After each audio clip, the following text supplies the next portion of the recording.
روز بخیر بینندگان عزیز، امروز 26 ایول در سرخط خبرها در رابطه با این موضوع صحبت میکنیم. بیش از 90 نفر در تاجیکستان در پی حادثه های ناخوش فوتیدند. گرمای طاقت فرسا نرخ پمیدور را در تاجیکستان 2 برابر بالا برده است. آزمون یورویدنیا امسال در بریتانیا برگزار می شود، نه اوکراین. و بانک ملی قرقیزستان عملیات با اسعار خارجی را محدود کرد. همچنین در این برنامه شما را با محتوای نشر نوی اخباری آزادی آشنا میکنیم.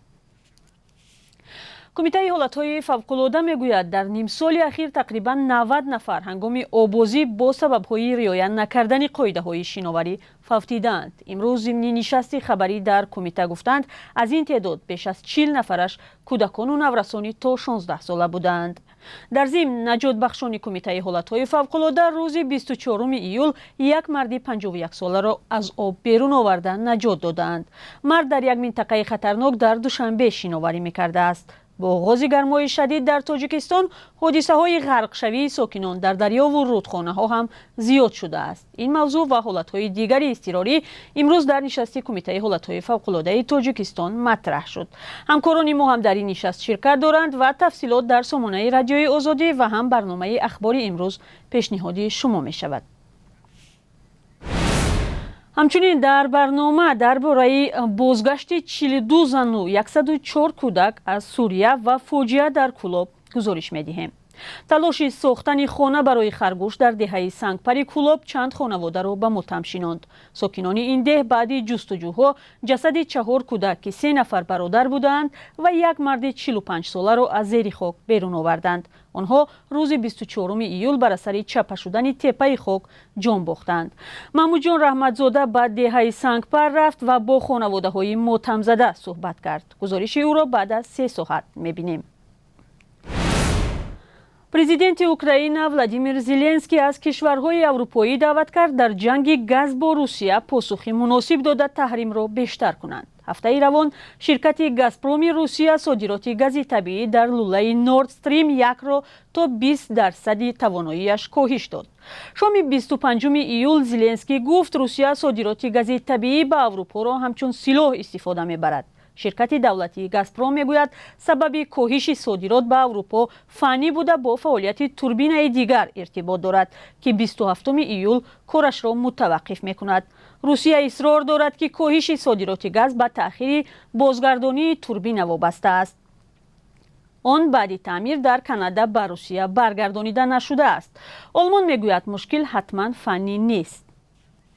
وزارت مالیه تاجیکستان راضی شده است که کارخانه عظیم آلومینی و تلکام منیجمنت پول قرضش را دوره به دوره پرداخت کند. در این باره ذاکر جان امیرزاده معاون رئیس دادگاه عالی اقتصادی خبر داد.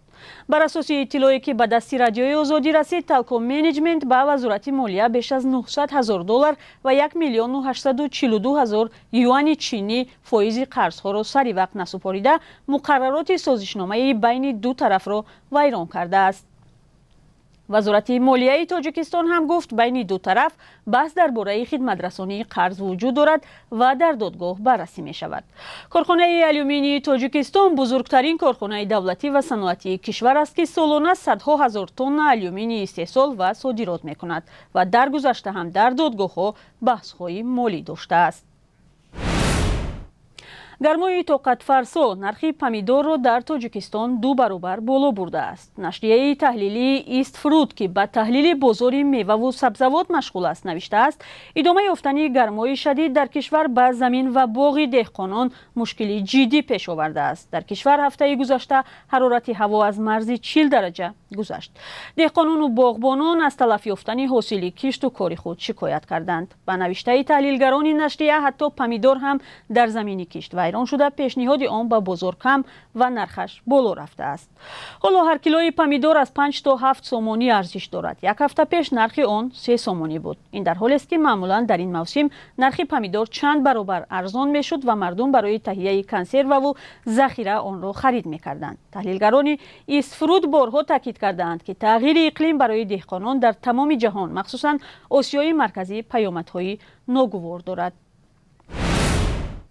озмуни Евровидения дар соли 2023 дар Бритониё баргузор мешавад. Қарор буд соли 2023 мизбонии ин озмуни маъруфи мусиқӣ Украина бошад, чун дар озмуни имсола овозхони украинӣ ғолиб эълон шуда буд.